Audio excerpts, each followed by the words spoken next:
Salut à tous, aujourd'hui je vais vous montrer comment récolter et conserver vos propres graines de tomates. C'est une méthode simple et naturelle qui vous permettra de sauvegarder vos variétés pour les années à venir. On va voir tout ceci étape par étape. C'est parti, suivez-moi.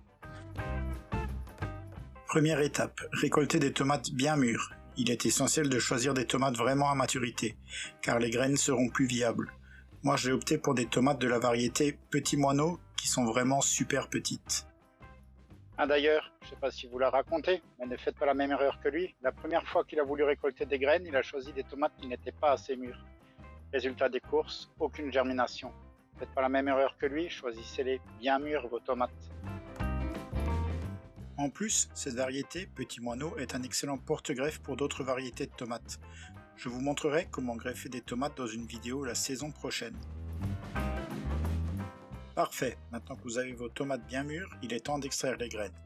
Pour ça, je coupe les tomates en deux avec une cuillère. C'est bien plus pratique avec les petits moineaux vu leur taille. Mais si vous travaillez avec des tomates plus grosses, vous pouvez toujours utiliser une petite cuillère pour extraire les graines. Non mais franchement, couper des tomates avec une cuillère, je veux bien qu'il ait été cuisinier pendant 28 ans, mais quand même, en arrivé à ce stade-là, et vu la taille des tomates, il a bien fait de prendre un couteau pour les couper et pour les égrener, je vous le dis. Une fois les graines extraites, on peut passer à l'étape suivante, la fermentation. Maintenant, on va laisser les graines fermenter. Pour ça, on les met dans un récipient avec de l'eau, juste assez pour les recouvrir, et on laisse reposer pendant 2 à 3 jours à température ambiante. Ce processus permet de dissoudre la petite membrane gélatineuse autour de la graine et de les préparer pour la germination. 3 days later.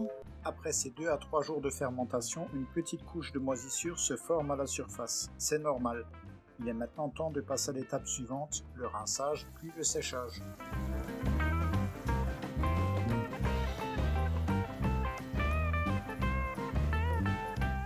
Et bien sûr, il y a une fois où il les a laissés fermenter un peu trop longtemps, donc imaginez l'odeur après presque une semaine. Retenez bien, 2 à 3 jours grand maximum pour la fermentation, c'est tout.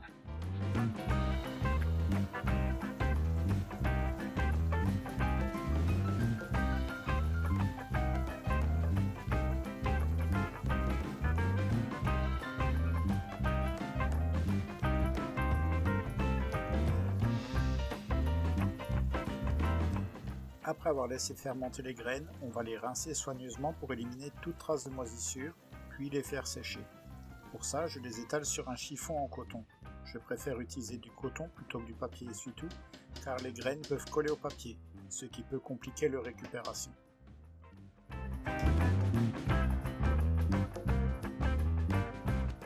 Bien sûr, et une fois il a voulu accélérer le séchage, il les a mis en plein soleil. Résultat des courses, des graines grillées, séchées et inutilisables. Aucune graine n'a germé, donc retenez bien, séchage à l'ombre et tranquillement. Laissez-les bien sécher pendant quelques jours, de préférence à l'ombre, et vérifiez qu'elles soient bien sèches avant de les stocker.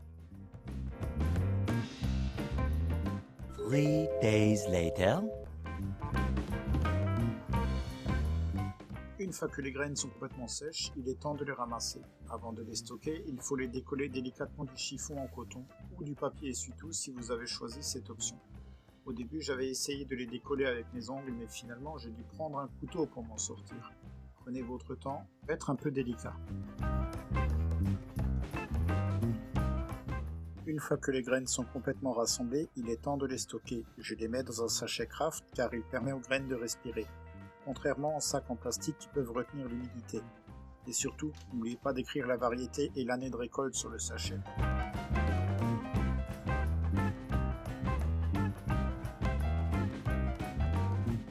Ah oui, et bien sûr, une fois il a carrément oublié d'étiqueter ses sachets.